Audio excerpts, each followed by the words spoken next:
খিদির আলাহ ইসলামের সঙ্গে সাক্ষাৎ।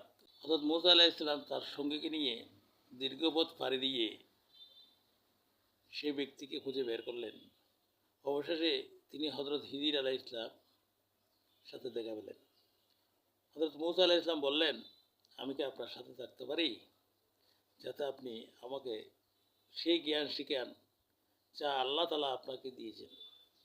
খিদির আলাইহিস সালাম বললেন, আপনি আমার সাথে ধৈর্য ধরতে পারবেন না। তবু মূসা প্রতিশ্রুতি দিলেন তিনি ধৈর্য ধরবেন। নৌকা, তারা একটা নৌকায় উঠল, অতি এক দরিদ্র লোকের নৌকা। হঠাৎ খিদির আলাইহিস সালাম নৌকাটি একটি ছিদ্র করে দিলেন। হযরত মূসা আলাইহিস সালাম অবাক হয়ে বললেন, আপনি কেন নৌকাটি ভেঙে দিলেন? এতে তো মানুষের ক্ষতি হবে। খিদির আলাইহিস সালাম বললেন, আমি কি বলিনি আপনি ধৈর্য ধরতে পারবেন না আমার সাথে? এরপর একটা ছেলেকে সাথে তাদের দেখা হয়। ওই ছেলেকে খিদির আলাইহিস সালাম তাকে হত্যা করে। মূসা আলাইহিস সালাম আবার অবাক হয়ে বললেন, আপনি কেন নিরপরাধ একটা বালককে হত্যা করলেন? খিদির আলাইহিস সালাম আবার বলেন, আমি কি বলিনি আপনি আমার সাথে ধৈর্য ধরতে পারবেন না? এরপরে তারা একটি শহরের দিকে গেলেন। তারা অনেক ক্ষুধার্ত তৃষ্ণার্ত, মানুষের কাছে খাবার চাইলেন, কেউ দিল না। তবু খিদির আলাইহিস সালাম একটি ভাঙা দেওয়াল ঠিক করে দিলেন। মূসা আলাইহিস সালাম বললেন, আপনি চাইলে এই জন্য পারিশ্রমিক নিতে পারতেন, নিলেন না কেন? এবার বিপরীতে খিদির আলাইহিস সালাম বললেন, এটাই বিচ্ছেদের সময়।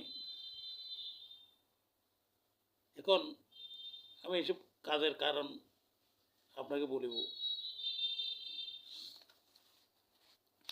কারণ শুনেন, যার নৌকাটি ভেঙে দিয়েছিলাম, কিছুদিন পর ওই রাজ্যে ওই দেশের একজন শাসক আছে। ওই শাসক ভালো নৌকাগুলো তার আয়ত্তে নিয়ে নেবেন, সেই জন্য নৌকাটা ভেঙে দিয়েছিলাম।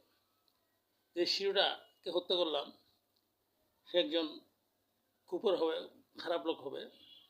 আল্লাহ তাআলা তার বাবাকে আরেকটি ইমানদার ছেলে দান করবেন, আল্লাহ তাআলা সেটা আমাকে আগেই জানিয়েছেন।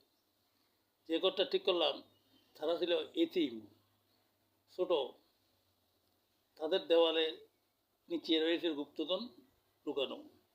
এরা বড় হলে গুপ্তধনগুলো তাদের সম্পদ তারা ফিরে পাবেন। আপাতত আমার সাথে আপনি থাকতে পারবেন না, আমার সাথে ধৈর্য ধরতে পারবেন না। আপনি আসেন। আল্লাহ হাফেজ।